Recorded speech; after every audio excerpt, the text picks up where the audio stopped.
Stallions. Welcome back to Keep It Local. It's me, Destiny Beasley, aka the Broadcast Baddie, and I have a very special guest with me today, Mr. Marshan Camese. Thank you so much for joining us on Keep It Local. And you're coming from the 504, but over here it's 225, but it's everything culture community. So you still aligned with us. Right on, right on. Pleasure to be here. Pleasure to be here. Thank you for coming. So I'm just gonna jump straight into it. You recently went viral for your statement at the recent hearings at the state capitol. And one of the statements that I want to point out that has really stuck with a lot of people from, my observation is that you said the MAGA party is the last breath of the Confederacy, and I'll be happy to see millennials and Gen Z bury y'all. First off, what was going through your head when you were just spitting it out? Because I know y'all was at the state capitol for hours. I think in total, I was there for like 16 hours. That was my first testimony. It took maybe like 10 hours. I think I got there at 1.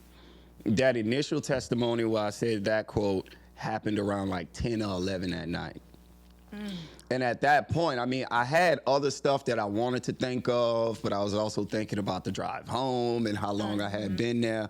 But I was also like just angry with the level of just disinterest that come out of the Senate over there. It's like you can tell, like y'all playing like y'all listening to us, the MAGA representatives in particular. I feel like Rep. Duplessis and it was the person right to the side of him, and then another lady that I believe that was Senator Burrows. Oh, yes. They were very attentive. I thought they were very helpful, but it's like it seemed like a dismissive energy coming from everybody else, almost like, okay, this is a formality. So what I wanted to make sure they knew is even though you already came here with a plan, we know you listen to Jeffrey Epstein's best friend. At the end of the day, we see you for who you are. Your kids see you for who you are, and that's why they vote against you. Virtually all the gains that Donald Trump had with the youth in 2024 have evaporated, and I think we have to do more of a job to show people the progress that's ahead of us, the potential of the scenario that we're in.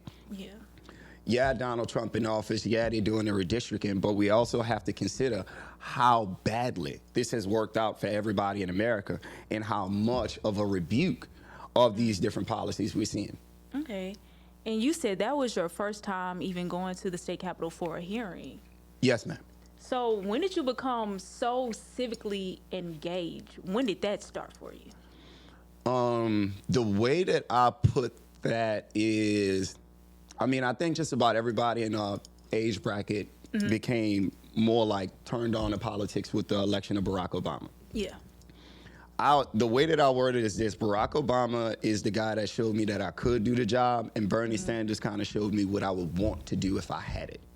Okay. If that makes sense. That's a nice way to put it. Okay. So around that era, not only was I interested in Barack and his rise and how he got there and what it meant for our community, but also the type of politics that I would like to see in the future. I stayed into politics kind of like tentatively throughout that time, but then you have the Trump era to where the country is being ran by a game show host that thinks Fanta is freshly squeezed. You can't really look away from the camera at that point in time. You get what I'm saying? Like, you end up, even if you're not that into politics, a sound clip come through with him saying that he discovered the word groceries, and it's like, oh damn, he run the country. I gotta pay attention to this now. So like, you end up tied into it, even to the point where during Biden's presidency, right? Even though Biden was the president and a lot of different things was going well, it was just kind of like undercurrent. Like you knew one day you would have to deal with Trump again. So I've been definitely doubling and tripling down on it in this second term, where I feel like, in the first term, we had adults in the room that would stop him from doing stupid things like trying to replace income tax with tariff revenue. Now he has a cabinet full of people from Fox, and they letting him do whatever he want to do. So it definitely got me more involved. So that second term of Donald Trump being in office, that's when you really like, okay, Yes, I'm glued into what's going on. And so with that, even leading into, you coming to the state capitol to give your testimony, that even with the viral moment, that seemed to lead a spark in other people to become civically engaged. So how has that been, just being around people who look at you as if, okay, this guy is saying out loud what I'm thinking? I'm gonna be honest, it's interesting because I mean this was something that used to get me in trouble in grade school, but apparently it works out great in politics. So that's awesome. I love it. But I mean, I think the reason why I resonate with so many people is because currently we are literally in a fascist takeover of America. It's so many times we read in history books about what happened during the transatlantic slave trade or Jim Crow, or what happened in Germany, or you pick whatever widespread crime against humanity, and we think to ourselves, what can we do? What did that look like? What comes from that? What are the steps ahead? I think we're in that state right now. Unfortunately, we're not hearing it as much from our representatives, which is why I thought it was so important for me to go down there and voice my opinion, because people typically don't talk about it. We're still dealing with Donald Trump with kid gloves, as if this is not a person that's saying that the Civil Rights Act was harmful to white people and it caused reverse racism. That is the president of the United States, not just the president of the white people in the United States or just the president of the conservative people in the United States. He has to be the president for all people, just like Joe Biden did, just like Barack Obama did, right? So I think the reason why it resonates with so many people is more so because of the issues that I mentioned and how much of an effect they take on an everyday person. I think I'm just the messenger at the end of the day. I feel like the issues that I speak on are popular, and that's why they gain attention. And so even with that, because you made mention to state elected officials, they're not really speaking out. So do you think it's up to the people to voice their opinions? Do you think that's really how you're going to get the message out there? Because like you just said, our state elected officials, it's like they're not saying as much as we want them to. I definitely think so. What I think is very unfortunate at a time like this is that the Democratic voter base has a better handle on scenarios than the Democrats themselves. I think they're kind of trapped in this mindset of decorum and all the rest of this stuff that honestly doesn't suit the need. If we would have, I think in a moment like this, you have to speak exactly what you see. No matter how ugly it is, no matter how uncomfortable that conversation may be, if it means what's best for the population, that's what needs to be said. And I don't think the Democrats are catching up to that. So I do think it's incumbent on, especially people like myself that study so much of politics, to speak out on it, even to shine a light for other people. Because we also have to remember, America, unfortunately, we're kind of like a low information country. We don't have the best lessons in school when it comes down to teaching history or when it comes down to teaching civics. So a lot of us need to see somebody else speak on it to connect the dots. Like, oh, that's why my gas is so expensive. Yeah. That's why I'm seeing ICE agents beat up people in CVS for speaking Spanish. This is why air pollution is starting to get worse under Donald Trump as he starts to drop different EPA regulations. A lot of people, once they understand the cause to their pain, they'll speak out more to it, and I think we'll get a better change on that end, as opposed to like the status quo of the Democratic Party right now. Okay. Well, we're going to take a quick little break, and we're going to get more into, Marshan, you being civically engaged and trying to get other people to become engaged also. So, Localians, stay put. We will be right back after this break.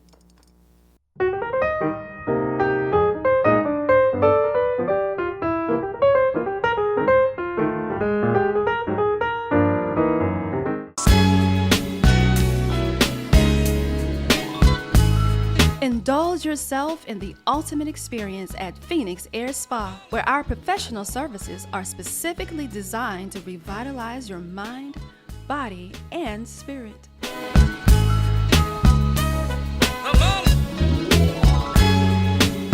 Relax, recharge, and re-emerge anew at Phoenix Air Spa. Always aesthetically you.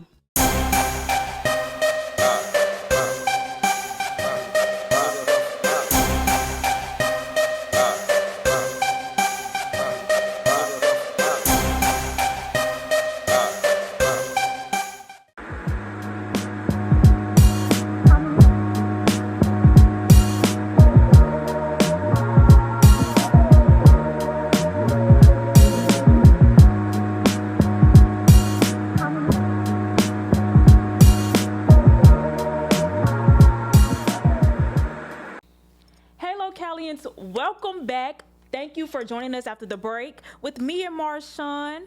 And so, Marshan, I did notice that you made reference on your social media.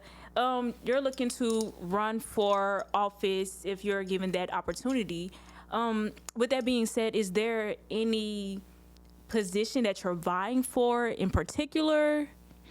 Currently, we're looking at two different positions, one in 2027 for a state seat and a different one in 2028, which I believe would be a federal seat. Okay. And what was your motivation even to think, hey, maybe I should run for office? Really just the absence of the truth that's being spoken when it comes down to the House and Senate on a state level or even on a federal level, right? I think where a lot of politicians are failing nowadays, failing to live up to the expectations of their people, is they fail something that I like to call a reality test. If I see corruption on a day-to-day basis and you tell me it's okay, we don't live in the same reality. So I can't connect with you, and I don't trust the information that comes from you, which then leads to a disconnect between the legislature and the electorate. I think I have a lot better of a grasp of what people are actually seeing on a day-to-day basis, and through connections from person to voter, I think that's how you change the tide of things like this. We have a country full of people that want to see the end of this second Trump administration. We see it in Poland. He is literally the least popular president in the history of Poland, which I believe we've been doing since like 1930. He's unpopular on all initiatives. And what I believe people need right now is just somebody to point them in the direction that they need to go, to give them solid bits of information so they can get rid of this dude. They're already trying to vote him out. We didn't shot down like 9 different amendments from Jeff Landry. We just need the right people leading the charge and voicing the actual concerns of people, not the concerns of donors. Okay. And what have you been doing in your life professionally that you believe that makes you an elected official for others? Well, they believe that they can vote for you, as I should say. Well, I'll definitely say this. I don't necessarily have the glitz and glam of like a Harvard degree or anything, but the host of The Apprentice is the president. So I think as long as I can speak the truth on the actual issues that affect day-to-day people, that I'll be able to do that job. I believe what people want, once again, is to hear somebody speak on the issues that have something to do with them, especially in a place like Louisiana. We're the most impoverished state in the union. We give away the most corporate welfare, and we give the least to our actual population. We spend more time trying to incarcerate people than we spend trying to educate people or empower small businesses or anything like that.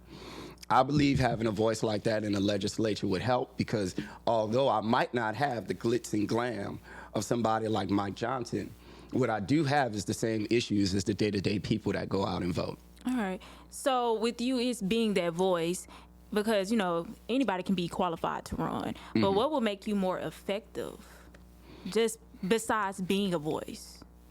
What would make me more effective, I think, is just my ability to speak the truth on as it is. To advocate for the things that we actually need.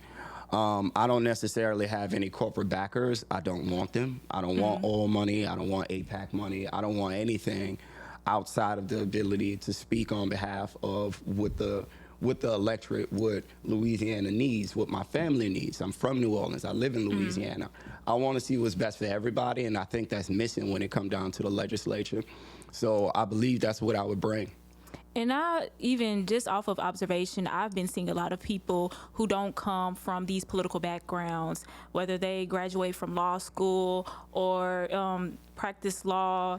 They're currently in office. It's been a lot of civilians who do have these everyday lives, from being a teacher to just being just a regular person down the street, your neighbor, that are running for office. So it seems as if, you're falling in that line, because it comes across of, they're not listening, so let me speak up.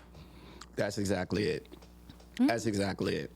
And it's also worth mentioning that the type of corruption that our state and federal government is steeped in is usually not helped by the elite class running for another seat.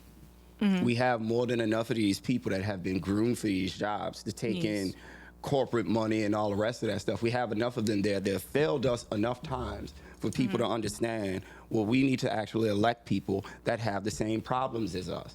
Yes. I had to work the same job that everybody else has. What is the disconnect between a lot of people and what we're seeing in the White House, what we're seeing in Congress? You're talking about a bunch of people that come from rich backgrounds, trust fund kids, and all the rest of that. How exactly can they speak for you and me? They've never worked a job. They've never had to worry about being late on a rent or being unable to pay for food or anything of that nature. So what I would like to bring to a legislature is the experience of the lifestyles of the people that legislature has control over. That's what I think is absent. Okay. And even what about now with you being a voice for so many people? Because I've actually followed you when you had around 2,000 followers. And then a week later, I'm like, dang, you got 80,000 followers. So it seems as if, like you're saying, you resonate with a lot of people just being that voice for them. So do you think it's more about just being a voice than displaying actions? I think the voice comes first and then the actions. The reason why I say what I say is because I understand the action that needs to take place. And that's what I would like to bring to a legislature. Okay. I mean, the voice is just the beginning of it, right? But we know we have a lot of work to do in Louisiana. Once again, we have almost 1% of our population incarcerated. We're one of the most impoverished states. We have one of the lowest health outcomes when it comes down to hospitals and healthcare. We have some of the worst maternity rate and infant maternity rates. We have a lot of things that need to be done. The first step is to speak on it, but the second step is to get actual legislation passed through the House and Senate to where we can see notable gains in quality of life for everyday Louisianans and, of course, for America as a whole. Okay. And that sounds, just from a personal perspective, it sounds really nice to have people out there that are not afraid to speak out, whether, it's against a politician or against, your neighbor. You're willing to speak out on what you view as the truth. And so for those many different people that have started to follow you, have you noticed some type of awakening in certain, as I can say, you have the millennials. You mentioned the millennial generation and Gen Z. Have you noticed some type of awakening as far as them paying attention to politics and wanting to speak out themselves? Absolutely. Absolutely. I mean, one of the beautiful things about the truth when you tell it to people, they can't ignore it. So when you have real conversations from person to person about, how about instead of spending all this money bombing schoolgirls in Iran, we spend it on giving health care to people here, right? How about instead of wasting money building a golden arch or a ballroom, we spend that on finding new ways to get education to children here? How about instead of lowering taxes on people that are already rich, let's find a way to raise the minimum wage to a livable wage so people can raise their families, live a prosperous life, start businesses, go to school, become more productive within the economy. I think when you tell people things like that and you turn the lights on for them and explain to them like, hey, yo, the money that they're spending in Washington, the money that they're spending in Cal, that's your money. Like, they didn't borrow that from nobody. That's not a giveaway. That's your money. Once people get an understanding of those principles, they realize it's okay to want more. As a matter of fact, it's the right thing to do to want more of the money that you've given to the government. They serve us. We don't serve them. So it turn the lights on for them and get them involved into it because they know they have a dog in the fight. Okay. Well, we're going to talk more on, being civically engaged after this break, localians. So don't click out of your browser. Make sure you stay and wait on Marshan and I, because we will have more for you after the break.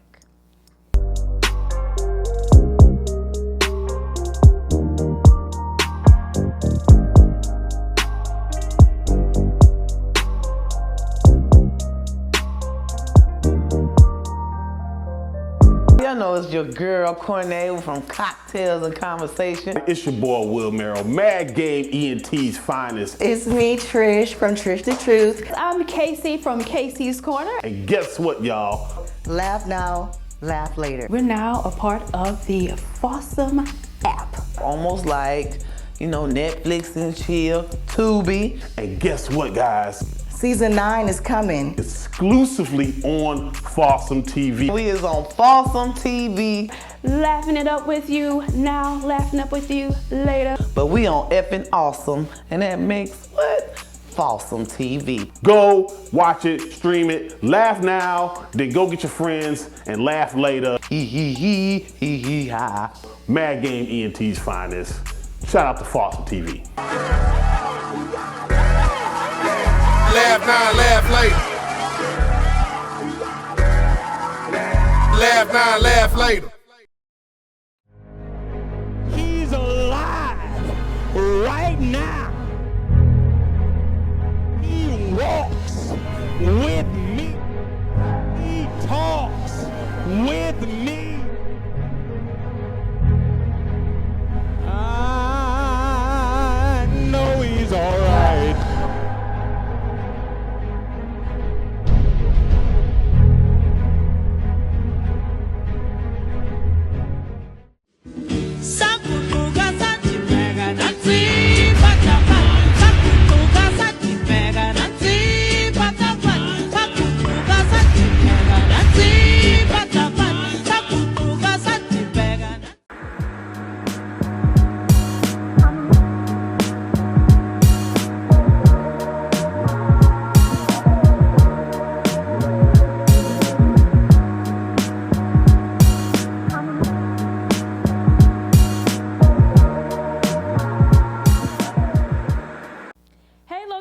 Thank you so much for sticking it out with me and Marshan as we talk more into, just being engaged in what's going on now. And as you mentioned earlier, you said that was your first hearing that you attended at the state capitol. Yes, ma'am. So have you been attending more hearings since then? Yes, ma'am. I've actually been to, I want to say, 2 other hearings after that. By the way, I upload all those clips to my social media on Instagram. And I want to continue to keep up my engagement because I think it's important for us to voice our opinion to the people who are writing these policies. Even though currently I believe the MAGA party that has taken over Louisiana is anti-democratic. They don't necessarily care about the voices of the people. They just want whatever Donald Trump tells them to want. I still think it's important to show up and give that civic engagement, even if at the end of the day, it's just to shine a light on the different things that's happening in the legislation that they're writing. Okay. And outside of these hearings, what are you doing now to, keep up with being engaged in what's going on in our state politics or even our federal government? So currently, I actually host panels on TikTok, having political conversations. I upload clips to that to Instagram as well. I'm looking to partner up with some of the activist groups within New Orleans. I want to be able to go out and have these conversations with people face to face, asking them what kind of things do they want out of their legislature, because I truly believe the way that you turn this around is once again by explaining to people the stake that they have in everything that's happening and what they can do going forward. From there, you start to see more people hit the ballot box.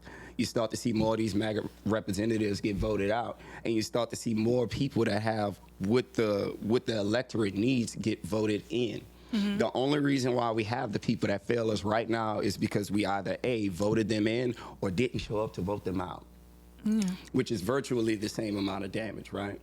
We all have the right to vote. All of our votes have the same amount of power. We just have to make sure we energize people to get them out there and use that to advocate for the change that they want. So that's what I'm working towards. Okay, and then you mentioned the TikTok lives. Have you been seeing a certain outcome with that as far as a certain age demographic being more engaged, or even just here locally, have you been seeing more people become engaged in what's going on with those TikTok lives that you've been hosting? I'll definitely say I've heard from a lot of people from Louisiana, and I always love that because it almost seemed like a foregone conclusion that all of Louisiana is Republican. No, we are not. Some of us have sense. So when it come down to TikTok, I've met a lot of people from Louisiana, and what I think would shock a lot of people is how well versed a lot of these Gen Zers and younger people are. They are paying attention. The reason why it seems like we're not hearing from them as much is because they don't feel like they're being heard. Oftentimes, when you talk to these Gen Zers, what are they talking about? Cost of living increases. The fact that the average age of buying a home nowadays is 40 years old. the fact that when they go to school, they're accruing crippling debt just to come out to a job market that's probably not going to hire them.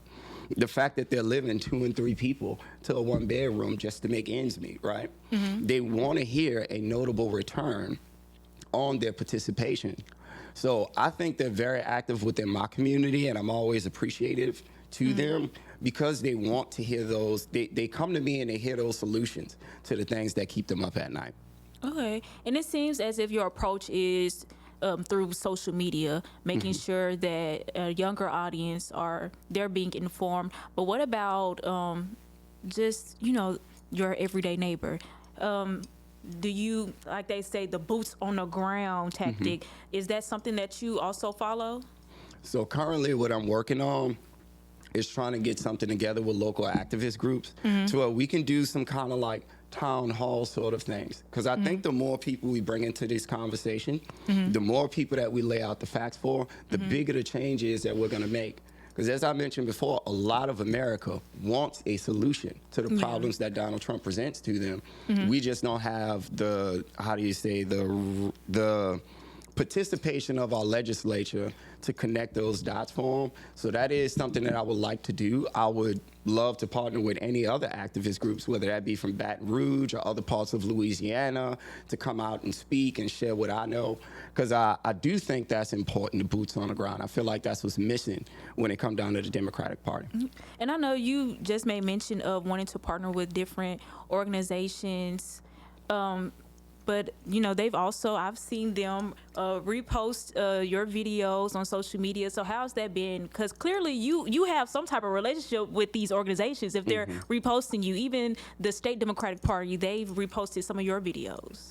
So what's interesting about that, they'll repost my video, but I haven't necessarily heard from all of them. Oh. So I think it's more of like a virality thing. To where like they'll post it out, they'll share it because it's popular at that point in time. And it's not to say that they aren't trying to reach me. I know sometimes it's a disconnect with them trying to figure out who I am. It's a lot of people. I've gotten a chance to get in touch with you, so I'm pretty sure it ain't that hard for them. Well, I don't know. Maybe it's wishful thinking. Maybe they don't. I don't know. But I would hope that they do, because like I say, I really honestly and truly believe that what I have to say resonates with people. What I said in that Senate hearing is the type of stuff that I say all the time. And I think that's the type of honesty that people crave. So I would honestly advocate Democratic Party, reach out to me. I would love to go out and talk to people for y'all. I have absolutely no problem with doing that. I'm willing to do whatever it takes to save the country and change the direction that we're going in. And I know in the last segment we talked about you vying for state positions, and even now you're talking about connecting with the different organizations and making sure, not only is your voice amplified, but other people's voices are amplified. And moving forward, what is your future for Louisiana, even with these congressional maps that we're seeing that's going to be voted in the State House of Representatives? My future for Louisiana is honestly this: overwhelming voter turnout. That's what I want to advocate for.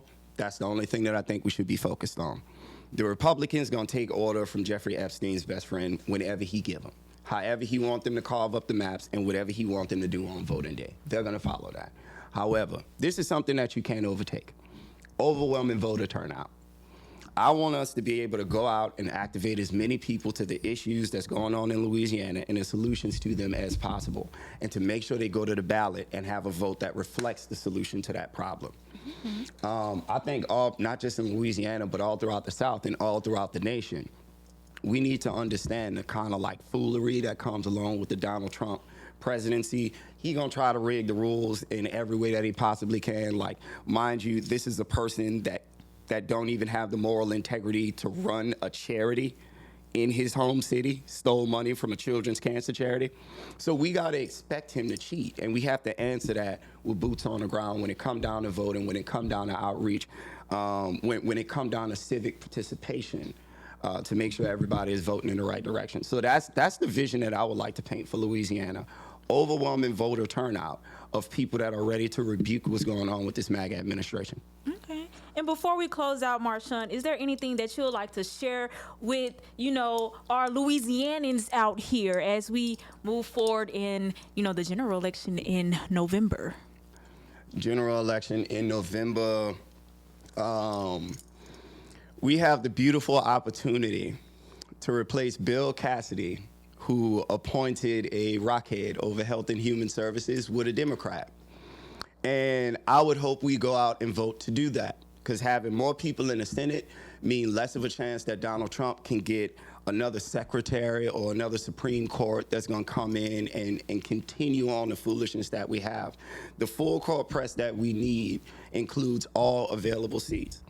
So what I would hope and pray to Louisiana, and what I would advocate for in Louisiana, is to think about the life that you can be living as opposed to the one that we're living now, and go out there and vote for it. Thank you so much for joining us on Keep It Local. And Localians, thank you for joining me on another episode. And make sure you subscribe to Broadcast Baddie TV and follow me on Facebook, Destiny Beasley. It's not Broadcast Baddie. Destiny Beasley, my real name, on Facebook, so you are always connected to what matters most. All right, I'll see you pretty soon. See you all. Thank you.